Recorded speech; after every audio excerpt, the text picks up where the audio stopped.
Je ne sais pas si vous êtes au courant, mais il y a en ce moment une grosse polémique en France autour de l'acteur Omar Sy. Il lui est reproché des propos qu'il a tenus lors d'une interview dans laquelle il a simplement dit qu'il avait le sentiment que les gens étaient moins atteints quand il y avait des guerres en Afrique par rapport à la guerre en Ukraine. À cause de cette phrase, il y a eu un tollé médiatique qui fait qu'aujourd'hui, bien évidemment, il est accusé de tous les noms. Mais est-ce que Omar Sy a tort? Est-ce que Omar Sy a tort de dire que ce qui se passe en Afrique est inconnu et donc n'émeut pas grand monde en France? Dans cette vidéo, on va se dire des vérités et on va ramener à la surface certaines choses que beaucoup ignorent ou alors veulent cacher. Elle va donc déplaire à beaucoup de personnes, cette vidéo.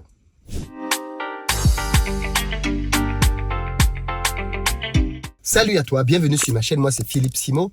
Et si je te parle de business, d'entrepreneuriat, de mindset, parce que c'est grâce à tout ça qu'on va développer notre communauté. Donc si toi aussi, tu veux investir en Afrique et développer simplement tes finances, tu es au très bon endroit. Tu t'abonnes et tu actives la cloche des notifications pour ne manquer aucune de nos prochaines vidéos. Et puis pour ceux d'entre vous qui voulez venir prochainement à Abidjan ou qui vivez simplement en Côte d'Ivoire, je vous mets un numéro auquel vous pouvez nous joindre pour réserver des véhicules avec ou sans chauffeur. Vous savez bien à quel point il est important de sécuriser ces déplacements. Et donc, on met à votre disposition, en fonction de votre budget, pick-up, berline, SUV, bref, tout ce dont vous avez besoin. Contactez-nous et on sera bien évidemment honoré de vous servir. Alors, aujourd'hui, je veux aborder, comme je l'ai dit en début, un sujet un peu sensible. Il y a une grosse polémique autour d'Omar Sy aujourd'hui qui vient de sortir un film qui s'appelle Tirailleurs. C'est un film, bien évidemment, en hommage aux tirailleurs sénégalais. Je n'avais pas prévu d'aller voir ce film, mais avec la polémique qui enfle autour d'Omar Sy, non seulement je vais aller voir ce film, mais je pense qu'on devrait être des centaines de milliers à aller voir ce film. Parce que c'est le genre de film, en fait, qui passe simplement comme ça à côté et qu'on ne promeut pas beaucoup.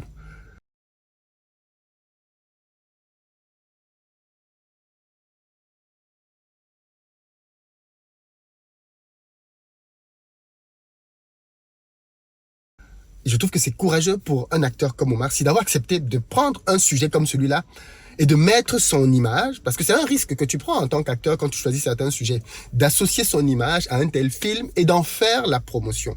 Et donc forcément, quand il fait la promotion d'un tel film, on le ramène aux éléments historiques et aux éléments de guerre. Et donc c'est dans ce cadre-là qu'il rappelle simplement que en France, les gens sont moins sensibles à ce qui se passe en Afrique par rapport à ce qui se passe en Ukraine.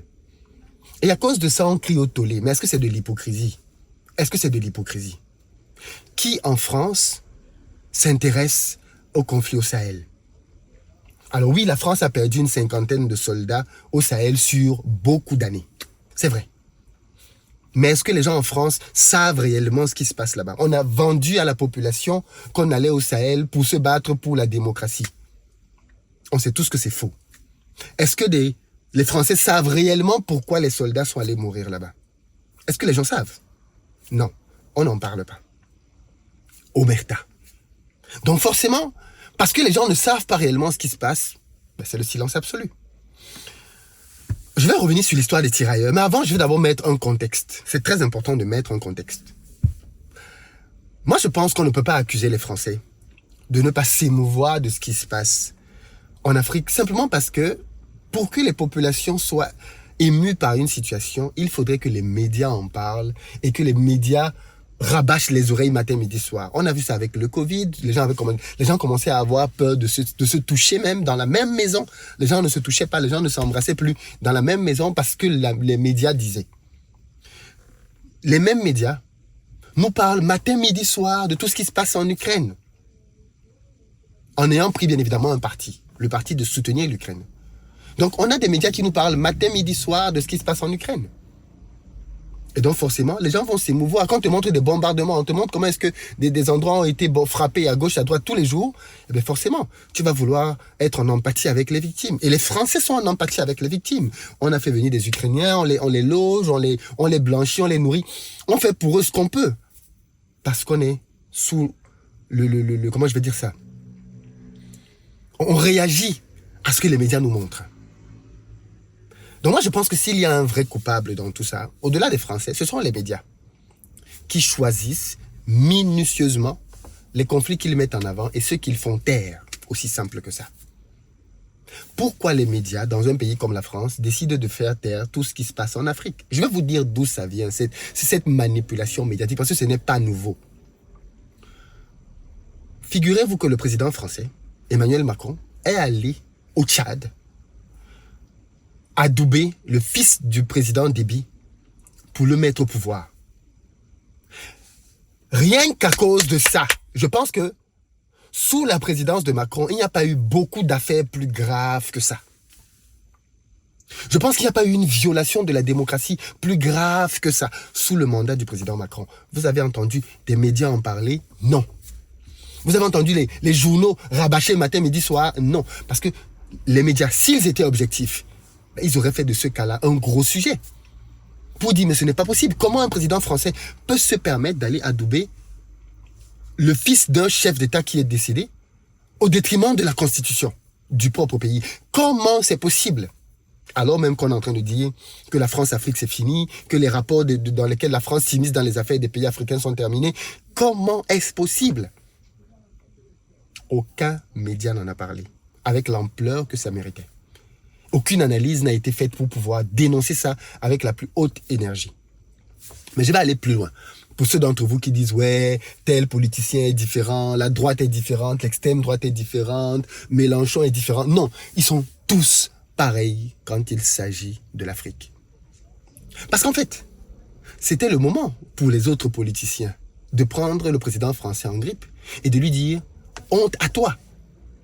Je m'attendais à ce que l'extrême droite, qui cherche toutes les occasions possibles pour critiquer le président, prennent ce sujet et disent « C'est honteux ce que le président français a fait ».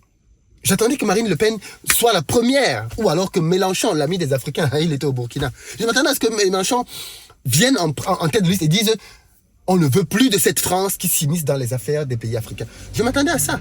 Vous avez entendu un seul politicien ramener ça à l'Assemblée nationale dans des interventions? Aucun. Qu'est-ce que ça démontre? Ça démontre qu'il pense pareil par rapport à ce sujet. Aussi simple que ça. Vous avez entendu un média branché pour venir dire non. Parce que dans l'esprit de toutes ces personnes qui dirigent en réalité, dans l'esprit des gens qui sont au pouvoir, dans l'esprit des médias, l'Afrique, ça reste l'endroit là où on peut aller faire ce qu'on veut. L'Afrique, ça reste l'endroit là où on peut aller dire ce qu'on veut. L'Afrique, c'est l'endroit où on peut venir intervenir dans des conflits, faire des guerres et rien ne va se passer. Je vous rappelle, au cas où vous avez oublié, moi j'ai lu un livre que je vous conseille à tous de lire. Cameroun, la naissance de la France-Afrique, un truc comme ça. Un livre qui a été coécrit par un des chercheurs français et africains. Et qui explique comment le système France-africain est né et qui explique comment ce système est né au Cameroun. Lisez ce livre. Et il vous explique comment est-ce que la France a mené une guerre au Cameroun qui a tué aujourd'hui, d'après les estimations, entre 100 et 400 000 personnes. Ça fait énormément de personnes quand même. Une guerre dans laquelle la France est impliquée pour avoir tué entre 100 000 et 400 000 personnes. Vous savez ce qui est dit dans le livre? C'est que tout ceci a pu se faire sans que les Français ne s'émeuvent de ça à cause de l'omerta des médias. Les médias ont fermé la bouche, tué en silence. Personne n'a parlé de ce qui se passait au Cameroun. On a tué pendant des années. Que ce soit de gauche, de droite. Personne n'a jamais parlé. À tel point que jusqu'aujourd'hui, la France n'a toujours pas reconnu ses crimes au Cameroun. Jusqu'aujourd'hui. On est en 2023.